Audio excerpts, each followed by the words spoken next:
Social মিডিয়াতে যা আসে আমাদের কানে তো আসে, আমরা শুনেছি, সেগুলো দেখব আমরা কিভাবে কাজে লাগানো যাবে। আমরা এই বিষয়ে কোনো মন্তব্য করছি না। তাদের যেহেতু মৃত ব্যক্তির বিরুদ্ধে মামলা চলে না, সেই কারণে কারা কর্তৃপক্ষের রিপোর্ট অনুযায়ী সেই দুজনের বিরুদ্ধে মামলাগুলো অ্যাবেট হয়ে গেছে, অর্থাৎ সেই অংশটুকু এখন থেকে আর চলবে না। আমাদের দ্বিতীয় যে আইটেমটি ছিল সেটা ছিল উত্তরার রিলেটেড যে ঘটনা, জুলাই আগস্টের ম্যাসাকারের মামলা। সেখানে আমরা 2 মাসের তদন্ত রিপোর্ট দাখিলের জন্য সময় বৃদ্ধি করার আবেদন জানিয়েছি। আদালত সেটা মঞ্জুর করে 12ই মে পরবর্তী তারিখ নির্ধারণ করেছেন।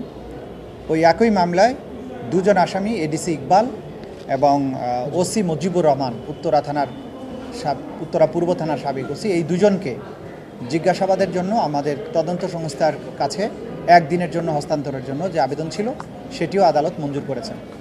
উত্তরার ব্যাপারে যেটা আমরা বলেছি যে এই জুলাই আগস্ট এই ছাত্র অভ্যুত্থান, জনতার অভ্যুত্থান চলাকালে সেখানে এই যাদের দুজনের ব্যাপারে আমরা ইন্টারোগেশন চেয়েছি, এদের নেতৃত্বে প্রায় 2 শতাধিক ছাত্র জনতাকে সেখানে হত্যা করা হয়।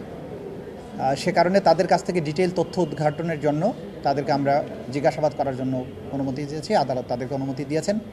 ওসি মুজিবুর রহমানকে 16ই মার্চ তারিখে এবং এসি ইকবাল তাকে 18ই মার্চ তারিখে জিজ্ঞাসাবাদের জন্য অনুমতি প্রদান করেছেন।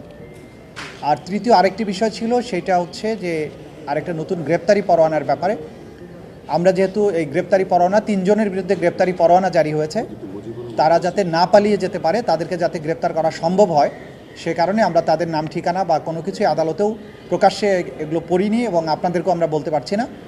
এই 3 জনের বিরুদ্ধে গ্রেপ্তারি পরোয়ানা জারি হয়েছে, তাদের গ্রেপ্তার হলে তখন আমরা জানাতে পারবো যে কাদের বিরুদ্ধে গ্রেপ্তারি পরোয়ানাটা জারি হয়েছে।